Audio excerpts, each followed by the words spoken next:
우리 글로리아 찬양대가 오늘 가운도 이쁘게 산뜻하게 입으시고 찬양도 아주 깔끔하게 마무리 잘 해주셨습니다.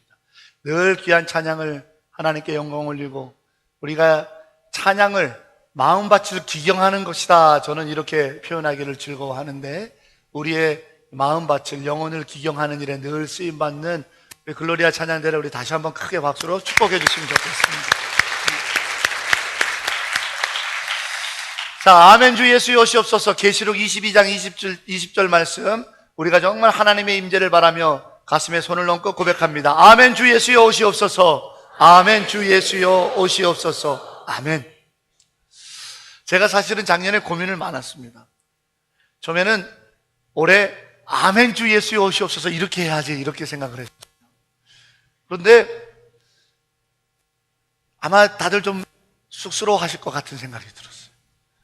기도하다가 아멘 주 예수여 오시옵소서 이렇게 한 손으로 심장에 가슴에 손을 대고 해야지 생각을 하다가 엘리야가 생각이 났습니다. 엘리야가 갈멜산에서 7번 하나님께 3년 반 동안 오지 않았던 비를 내려달라고 간절히 그가 기도할 때 그의 머리가 가래 사이로 들어가서 기도했더라고. 얼마나 간절했을까.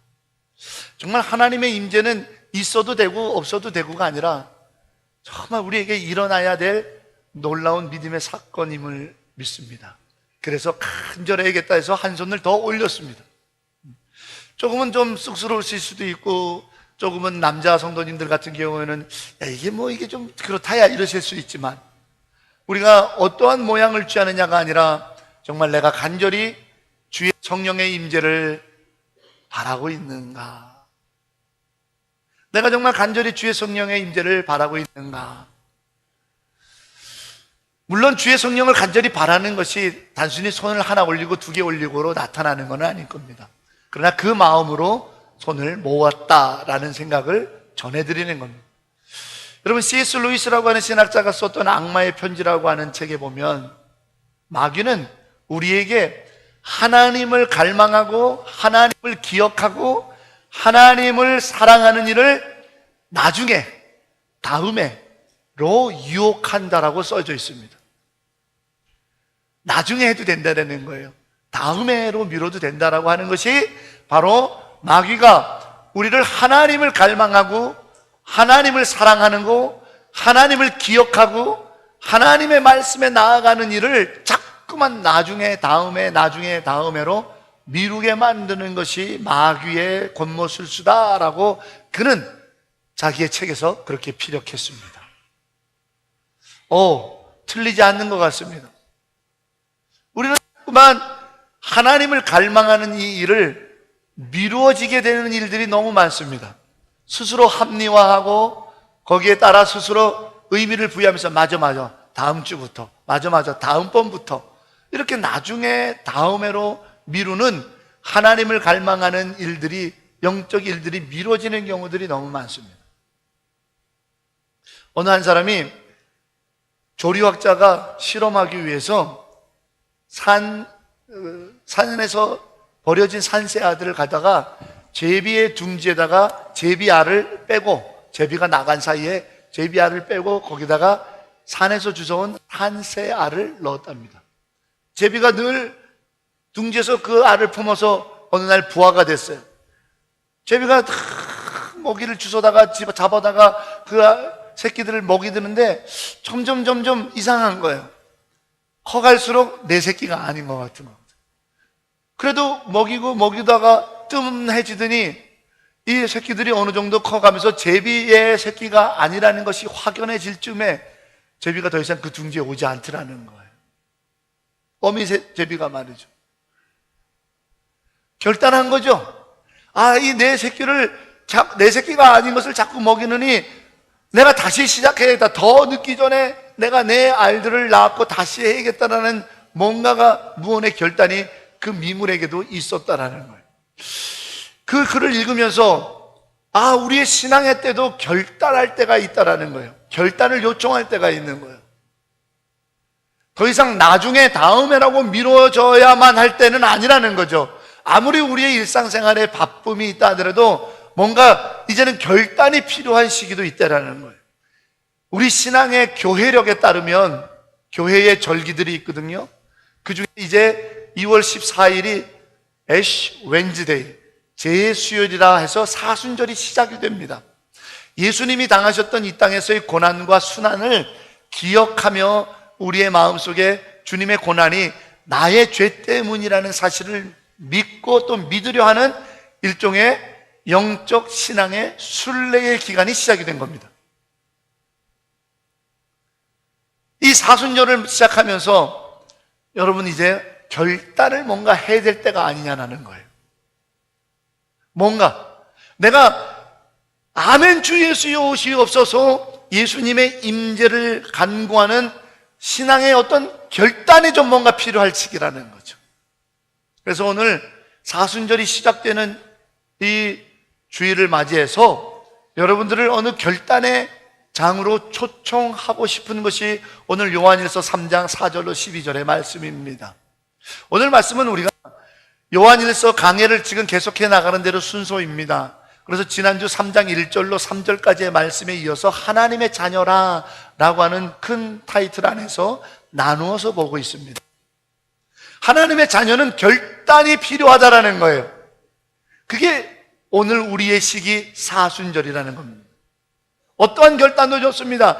예배의 결단, 말씀의 결단, 내 행동의 결단, 어떤 회개의 결단, 기도의 결단, 나의 헌신의 결단, 결단이 필요한 시기가 이 사순절이에요. 이 사순절을 그냥 아무런 결단 없이 보내지 마시라는 거예요. 작은 하나라도 예수 그리스도의 임재를 간절히 사모하는 마음으로 결단하는 것이 하나님의 자녀라는 것을 오늘 성경 본문을 통해 함께 은혜로 나누고자 합니다. 여러분, 전에도 말씀드렸지만 이제 저희 자녀가 벌써 다 성장해서 잠시 후에 조금만 있으면 이제 군대를 갑니다. 군대를 가게 되면 제일 먼저 다시 한번 신체 검사를 하고 군복을 지급받고 그리고 다 사제 민간에서 입었던 옷들은 다 벗어서 이제 집에다 붙이고 그러면서 군에서 지급하는 것으로 바꿔 입죠. 보충돼서 그와 같은 일을 하고는 그 다음에 옮겨지는 것이 신병 교육대입니다. 저희 때는 6주 훈련을 받았는데 요즘은 얼마나 훈련 받는지를 정확하게 제가 잘 모르겠어요. 근데 그 신병 교육대에서 훈련을 받는데 그 훈련의 내용은 두 가지입니다. 첫째로는 정신무장이죠.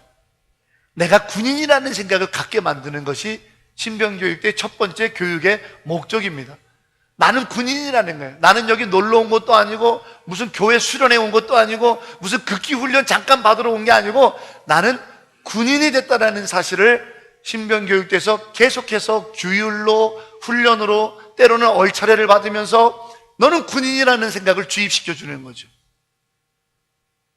그리고 두 번째로는 그 군인의 합당한 행동을 훈련시킵니다. 대표적인 게 있잖아요. 요라고 말하지 말라고. 예.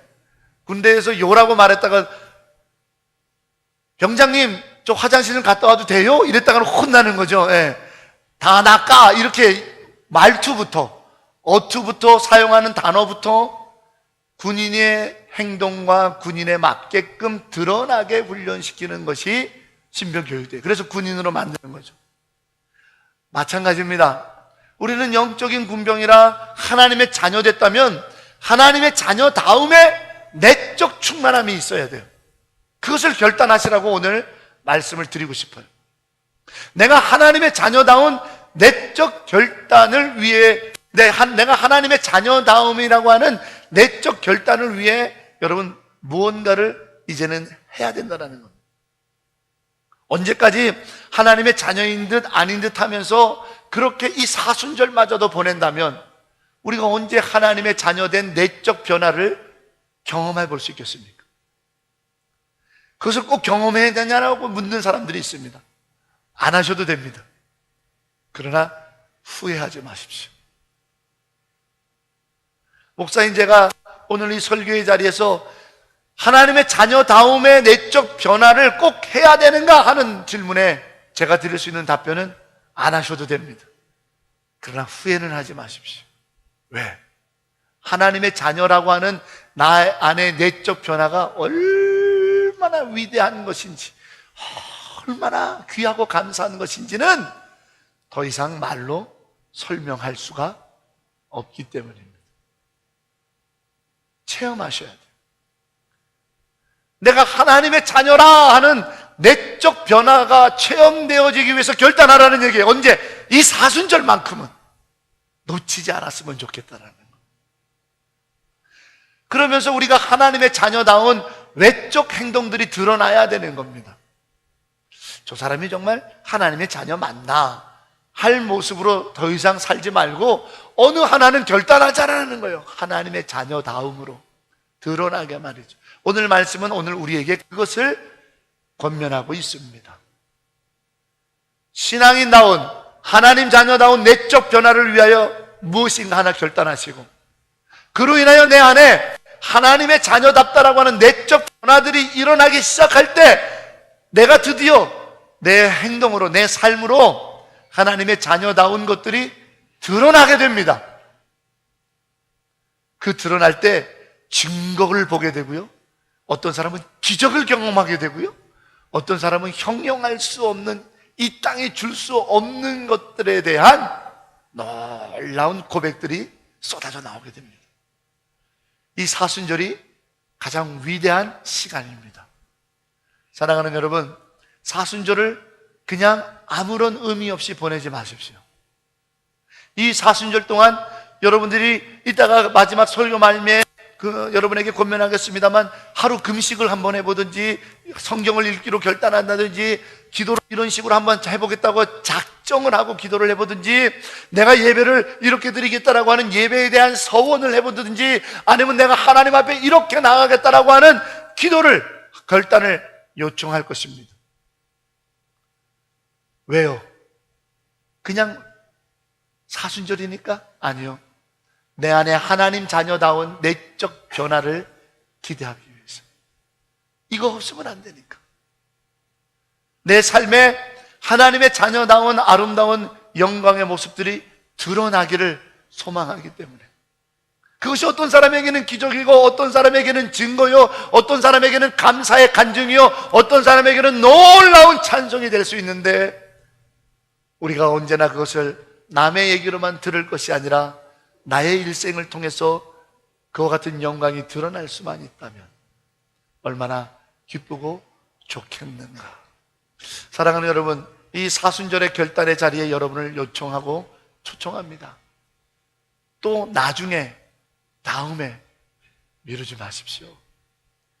나중에, 다음에 미루지 마십시오. C.S. 루이스라고 하는 신학자가 썼던 악마의 편지 말씀드렸지 않습니까? 그것은 마귀의 속담이라고요. 나중에 결단하지 뭐, 다음부터 하지 뭐.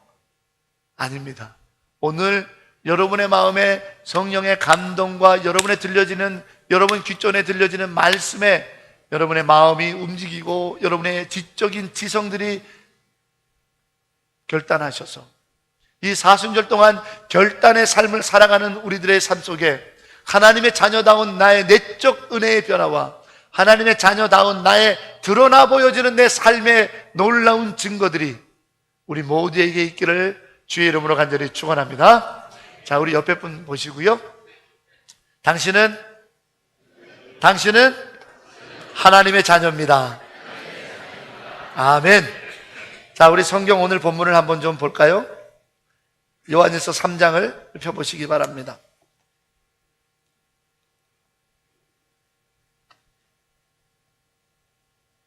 여러분, 오늘 본문은 두 가지의 큰 전제되는 질문에 답하는 성경 본문으로 우리 말씀을 풀어나갈 것입니다.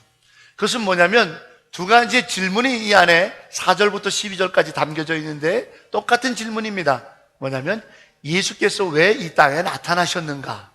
이 질문을 동일하게 두 번 반복하고 있습니다. 그 질문을 먼저 찾아내야겠습니다. 첫 번째 질문은요, 5절입니다. 자, 5절만 우리 다 같이 한번 읽어보겠습니다.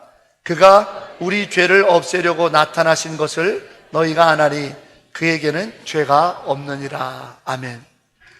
그가 우리의 죄를 없애기 위하여 나타나셨느니, 벌써 답이 나왔지만 여기는 질문인 거죠. 예수께서 왜 이 땅에 나타나셨습니까? 라고 하는 첫 번째 질문이 여기에 담겨 있는 거예요. 예수께서 왜 나타나셨는가? 라는 질문을 던지면서 답을 말합니다. 죄를 없애기 위함이라. 왜냐? 죄는 불법이기 때문이다. 이렇게 쓰고 있습니다. 그러므로 예수께 속해 있지 아니하는 자는 다 불법을 행하는 자요 죄를 짓는 자라 라고 결론을 내리면서 우리에게 중요한 말씀을 사도 요한이 들려주고 있습니다. 자, 여러분, 우리가 6절 말씀을 읽어보겠습니다. 함께 읽겠습니다. 그 안에 거하는 자마다 범죄하지 아니하나니 범죄하는 자마다 그를 보지도 못하였고 그를 알지도 못하였느니라. 아멘. 이 말씀을 우리는 뒤집어 읽어야 되겠어요. 범죄하는 자들은 불법을 행하는 자인데 죄를 짓는 자들이고, 그들이 왜 불법을 저지르고 죄를 짓냐면 바로 예수 안에 거하지 않기 때문인데, 예수 안에 거하지 않기 때문에 그들은 죄를 짓는 자가 됐다라는 거예요. 근데 그 죄를 짓는 자를 다시 한번 설명하는데 뭐냐면 예수를 알지도 못하고 보지도 못한 사람들이라. 예수님께서 왜 나타나셨을까요? 당신을 봐야지, 당신을 알아야만 하나님의 자녀들이 죄에 속하고 불법을 저지르지 않을 수 있으니까. 하나님을 알지 못하고 하나님을 바라보지 못한 자들은 죄를 범한다고 오늘 말하잖아요. 그 얘기는 그러면 하나님을 알아야 되고 하나님을 봐야만 죄를 지을 수 있다는 거예요. 그래서 예수님께서 이 땅에 나타나신 것은 당신을 보이기 위함이고 당신을 알게 하기 위함이에요. 그래야 이 땅에 사는 하나님의 자녀들이 주님을 봤고 주님을 알았기 때문에 주님께 속하여 죄 짓지 않는 거죠. 이것이 이 땅에서 죄를 없애는 방법이라는 거예요. 그래서 주님은 이 땅에 나타나실 수밖에 없다. 사도 요한은 오늘 첫 번째 우리에게 이 질문을 던져요. 저는 이것을 하나님의 자녀들의 내적 변화라고 말하고 싶은 거예요. 하나님의 자녀들은 주님을 봐야 돼요. 하나님의 자녀들은 주님을 알아야 돼요. 그게 주님께 속하는 것이에요. 주님을 보지 못하고 주님을 알지 못하는 사람이 주님께 속할 수가 없어요. 주님을 보고 주님을 알아야만 주님께 속하는 거고, 그런 사람이 죄를 짓지 않고 이 땅에 죄를 없애는 주의 일에 동참하는 자가 되는 거예요. 주님을 보셨습니까? 주님을 알고 계십니까? 본 적도 없고 안 적도 없다면 결단해야 된다는 거예요. 왜? 내 안에 하나님의 자녀 된 주님께 속한 변화가 한 번도 없었다라는 거거든요. 주님을 알지도 못하고 주님을 본 적도 없으니 나는 당연히 불법을 행하는 죄인인 거예요.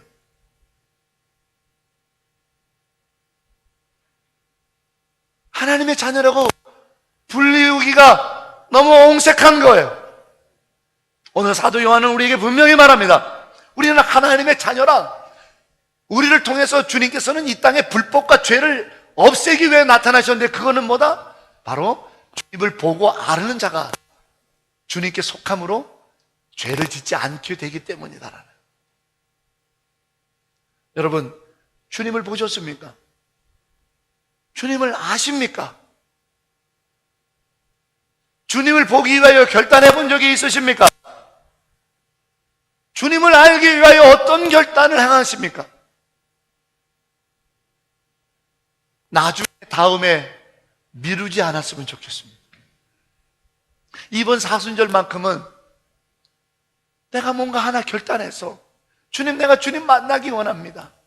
이번 사순절만큼은 내가 하나 결단해서 주님, 내가 주님을 알기 원합니다.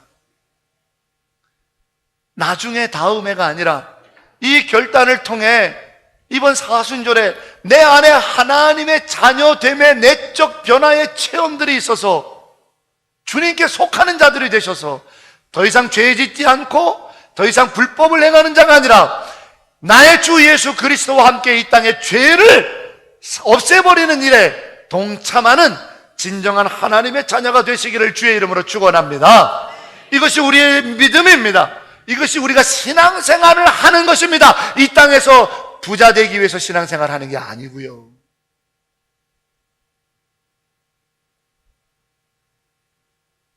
이 땅에서 무병장수하기 위해서 신앙생활을 하는 게 아니에요. 우리의 신앙생활은 주님을 만나기 위함입니다. 주님을 알기 위함입니다. 그게 주님께 속하는 것이라고 오늘 요한은 말하면서, 그럴 때 우리는 하나님의 내적 변화가 우리 안에 일어나므로 더 이상 죄와 가까이 하지 아니하는, 이 땅의 죄를 도멸하는 하나님의 일을 하는 자가 된다라는 겁니다. 하나님은 그런 일꾼을 원하세요. 그러면 여러분, 주님을 만난다는 것, 주님을 본다는 게 도대체 어떻게 가능하냐? 많은 설명을 성경을 통해 드릴 수 있지만 오늘은 사도행전으로 좀 풀어나가려고 그래요. 사도행전 7장의 스데반을 기억해 보려고 합니다. 여러분, 스데반은 7 집사 중에 한 사람이었죠. 그는 사역을 위해서 부름받은 자였습니다. 구제하는 사역이요, 교회에서 선교하고 봉사하고 구제하는 사역을 위하여 안수를 받고 집사가 된 사람입니다. 근데 그 스데반 집사가 이러저러한 연유로 인해 가지고 붙잡혀서 그만 정죄함으로 돌에 맞아 순교하게 되죠.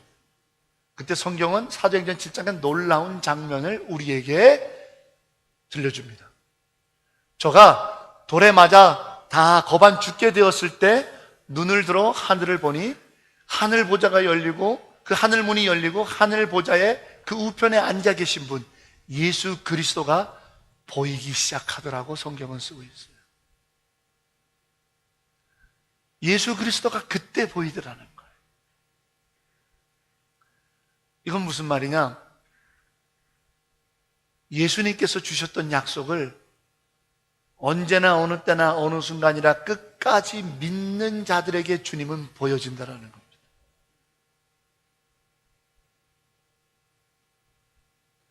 우리가 언제 주님을 만날 수 있느냐? 그것은 바로 스데반을 통해서 우리에게 들려준 얘기는 사도행전 7장 56절에 말하되 보라, 하늘이 열리고 인자가 하나님 우편에 서신 것을 내가 보노라. 지금 스데반이 그렇게 사도행전 7장 56절에 말하고 있어요. 그 얘기는 뭐냐? 내가 인자가 아버지 집에 가서 너희 거할 곳을 내가 예비하겠노라. 그리고 너희를 데리러 오겠노라. 내가 너와 함께 하겠노라. 내가 너를 지키겠노라. 내가 너의 하나님이라고 말씀하셨던 인자 되시는 예수님의 말씀과 그 약속을 언제나 어느 때나 끝까지 믿을 때 우리 눈에는 주님이 보이는 거예요. 예수님이 보이는 거예요. 여러분, 이 사순절에 우리 인생의 문제들은 여전합니다. 어떤 분은 여전히 질병과 싸웁니다. 사투를 벌입니다. 어떤 분은 경제적인 문제 때문에 막 애쓰고 수고합니다.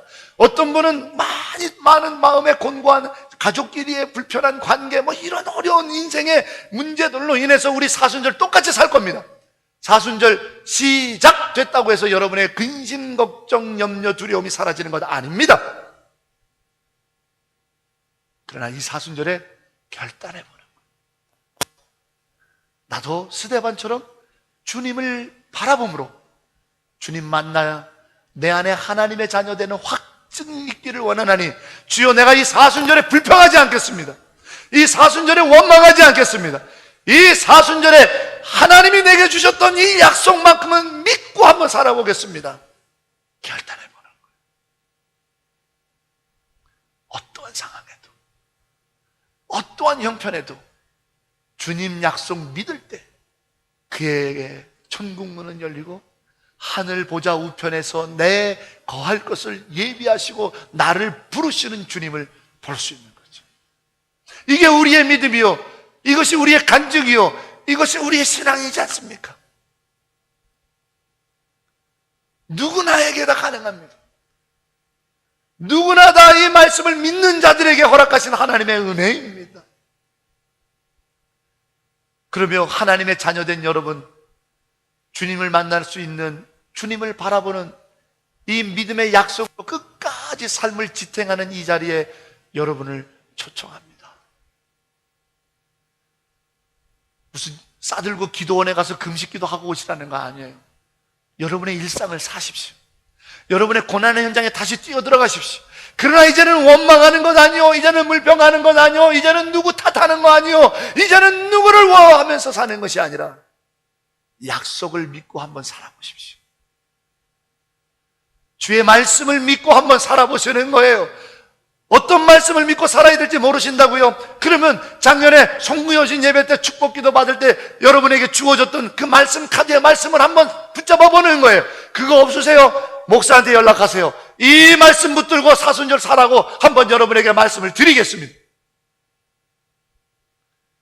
아멘. 주여, 내가 이 말씀은 사순절만큼 이 말씀으로 내가 믿고 내 삶의 끝자락이라고 하는 순간에조차도 내가 이 말씀을 한번 믿어보겠습니다. 이 결단할 때 주님이 보이는 거예요. 초청합니다. 한번 와보세요. 주님이 만나주시는 거예요.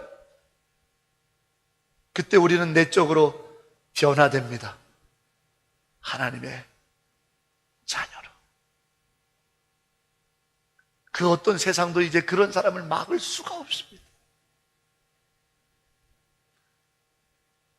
또한 하나님의 주님을 알게 돼야 된다고 그랬습니다.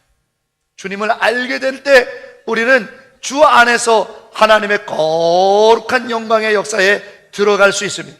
여러분, 주님을 알게 되는 역사는 무엇입니까? 그것은 바로 주의 말씀을, 주의 거룩한 은혜를, 주님께서 행하셨던 모든 일들을 듣고 보고 되는 자에게 주님을 아는 일들이 일어나게 되는 겁니다.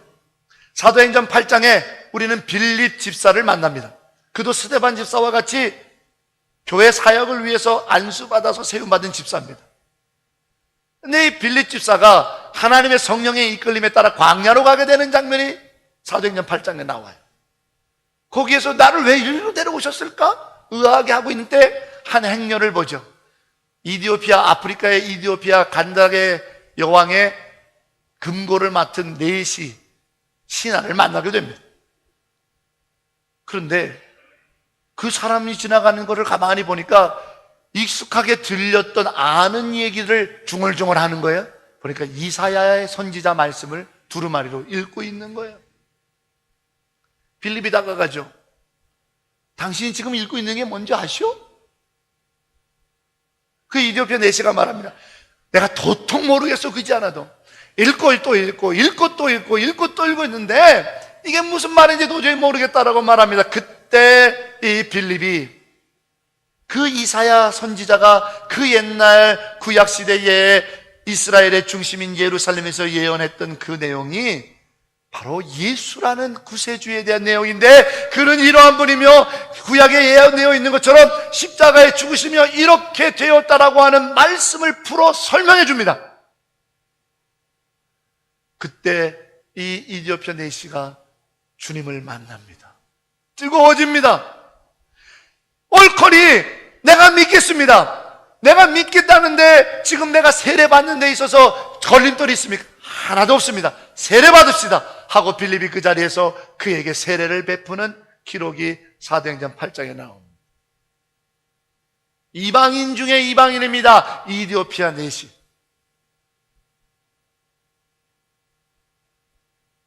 그러나 그가 성경 말씀으로 깨닫고 성경 말씀으로 사모하게 되니까 주님을 만나게 되는 거예요. 뜨거워지게 되는 거예요. 내 안에 하나님의 영적 변화들이 강같이 불같이 일어나는 것을 경험하니까 내가 당신에게 세례를 받고 싶습니다. 여러분, 당시의 세례는 침례입니다. 이렇게 표현해서 죄송합니다만 완전히 발끝부터 머리끝까지 물속에 처박는 겁니다. 왜요? 나는 죽었다라는 거죠. 그런데 이디오피아의 나라에 여왕의 금고를 맡은 그 높은 지체를 가지고 있었던 이 신하가 광야에서 누군지도 모르는 사람에게 자기 목숨을 맡기고 있는 거예요. 왜요? 예수를 만났으니까요. 예수에게 속했으니까요. 어떻게? 성경 말씀을 통해서. 그래서 저는 오늘 여러분에게 이 사순절을 살면서 초청합니다. 성경 좀 읽으십시오. 다른 때는 모릅니다. 다른 때는 모르지만 이 사순절만큼은 하나님의 말씀을 붙들고 끙끙거려야 됩니다. 이 이디오피아 내시처럼 바쁜 거 압니다. 언제 나중에 다음 해로 또 미루시렵니까? 여러분의 형편 제가 다 헤아릴 수 없습니다.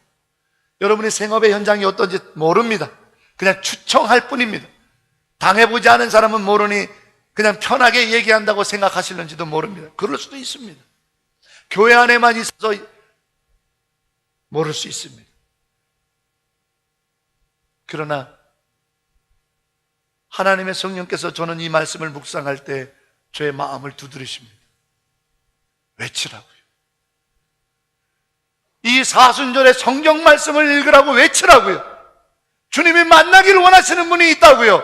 성경 말씀을 가지고 끙끙끙끙 거릴 때 주님이 만나고 싶은 사람이 있다고요.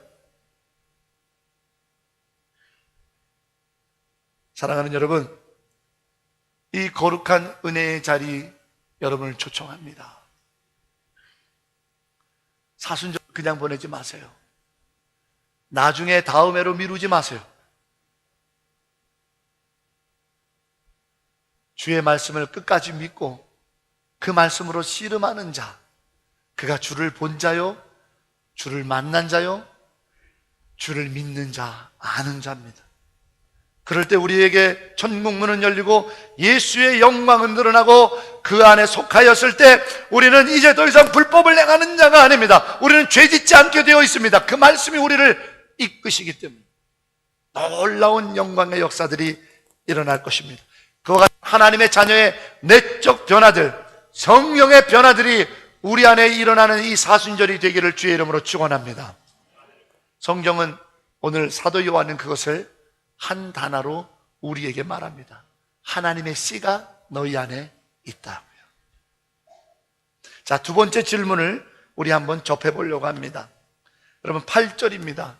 요한일서 3장 오늘 본문 8절. 다 같이 8절 한번 읽어보겠습니다. 죄를 짓는 자는 마귀에게 속하나니 마귀는 처음부터 범죄함이라. 하나님의 아들이 나타나신 것은 마귀의 일을 멸하려 하심이라. 아멘. 예수님께서 이 땅에 나타나신 두 번째 질문을 던지죠. 왜 예수님이 이 땅에 나타나셨습니까?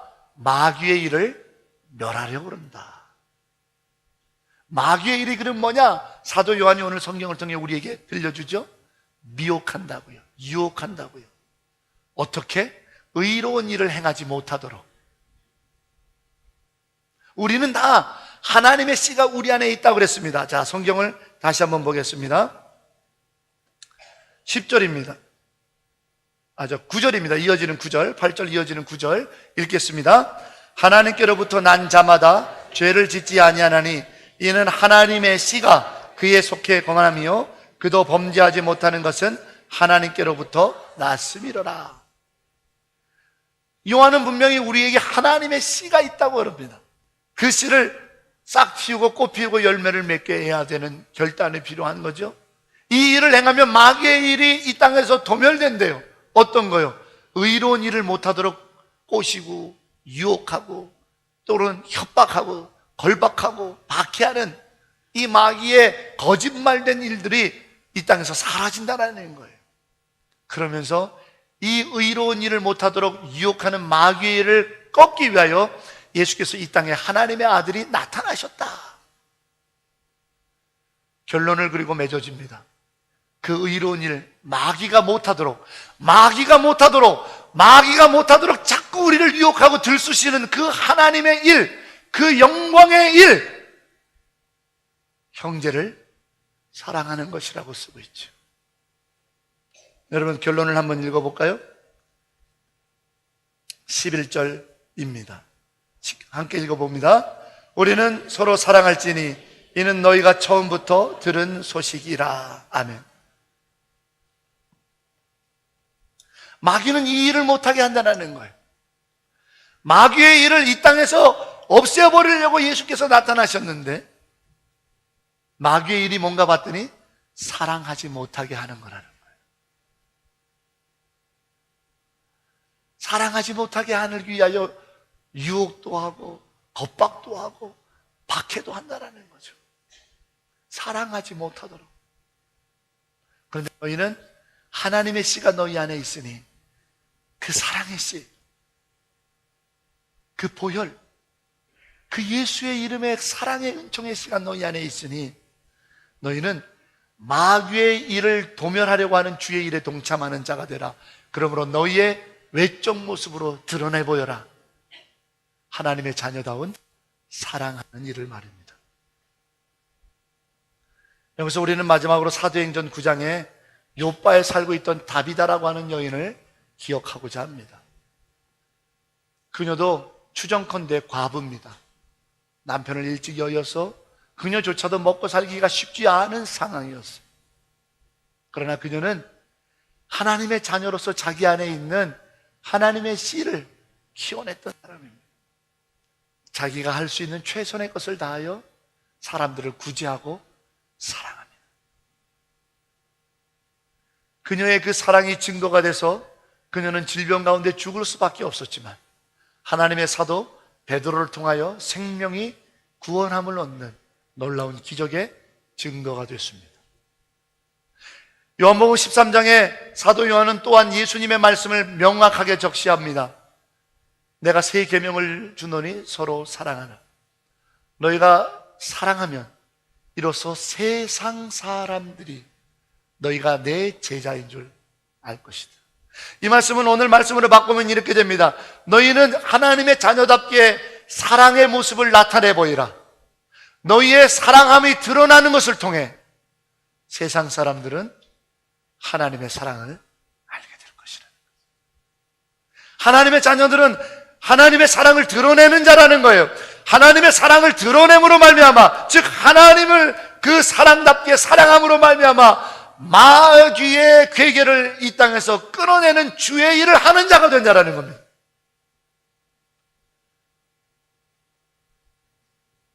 사랑하는 여러분, 옛 신앙의 사람들은 순례의 길을 자주 떠나곤 했었습니다. 교회의 역사를 보게 되면 뭔가 신앙의 결단이 요청될 때 우리 신앙의 선배들은 길을 떠났던 경우가 대부분이었습니다. 길을 걸으면서 인생의 길을 묵상하고 길을 걸으면서 십자가의 길을 기억하고 길을 걸으면서 하나님께서 내게 주신 사명의 길들을 꿈꿔 보았습니다. 그래서 그 순례의 길들을 요즘 사람들이 많이들 가고 있습니다. 뭐 인생의 또 다른 결단들이 필요하기 때문이겠죠. 그러나 우리가 그런 길들을 물리적으로 걷지 않아도 우리에게 영적 결단의 순례의 길이 초청되었으니 그것이 바로 사순절입니다. 지금부터 2월 14일부터 3월 31일 고난주간 마지막 날, 부활의 날, 전날까지 기어지는 이 사순절 기간 동안 여러분 결단의 순례의 길을 떠나보지 않으시렵니까? 저는 오늘 사순절을 살면서라고 하는 주보에 칼럼을 실으며 이런 결단을 한번 여러분에게 요청해 봤습니다. 사순절 기간 동안 금양로 기도회를 한번 참석해 보겠습니다 라는 결단을 하시든지, 사순절을 살면서 이 기간 동안 주일 새벽만큼은 새벽 기도에 나와 기도해 보겠습니다 라든지, 사순절 기간만큼 그 기간 중에 우리가 3월 1일이라고 하는 첫날을 맞이하게 되는데 그때 한번 금식하며 한 달을 살아보겠다든지, 이 사순절을 살면서 새벽 기도 요약해서 담임 목사가 보내는 아침의 묵상을 내가 흘겨보내고 아무 생각 없이 하는 것이 아니라 그 아침의 묵상을 꼼꼼히 묵상하면서 말씀을 붙들어 보겠다라는 작정을 하시든지, 이 사순절을 살면서 내가 교회 새벽 기도에 적어도 2번, 3번 내가 할 수 있는 만큼 한번 작정해서 새벽 기도에 기도하러 나간다든지, 이 사순절을 살면서 이도저도 다 할 수 없다면 내가 집에서 구별된 시간에 엎드려 기도하며 성경을 보겠다라는 결단을 담임 목사로서 여러분에게 요청합니다. 다음에, 나중에 또 미루시렵니까? 다음에 나중에 또 미루시렵니까? 아니, 제가 권면드렸던 내용 외에 여러분 스스로가 여러분의 삶의 자리에서 순례의 길을 떠나시도록 축복합니다. 내 안에 하나님의 영적 변화들이 일어나고 내 삶에 이 거룩한 주의 일인 사랑하는 일이 드러날 수 있도록 주를 만나야 되지 않겠습니까? 주를 바라봐야 되지 않겠습니까? 우리 주 예수님을 알아야 되지 않겠습니까? 이 거룩한 순례의 길, 다시 십자가의 길, 다시 복음 앞으로, 다시 예수 앞에 서게 되는 이 사순절의 순례의 여정을 통해 천국 문이 열려 주의 보좌가 보여지는 은총을 덧입으시고 말씀이 깨달아져서 가슴이 뜨거워지는 성령의 은혜를 경험하시고 다비다와 같이 사랑하지 않고서는 안 될 것 같은 뜨거움으로 용서하고 화해하고 사랑하고 나눠주고 긍휼히 베풀어주는 주의 거룩한 일에 동참하셔서 하나님의 자녀라, 너만은 세상의 많은 자들이 나의 자녀라고 떠들고 다니지만 다 아닌데 너만은 나의 자녀라. 주님의 거룩한 음성 앞에 기쁨으로 서게 되는 우리 모두가 되기를 주의 이름으로 축원합니다. 기도하겠습니다.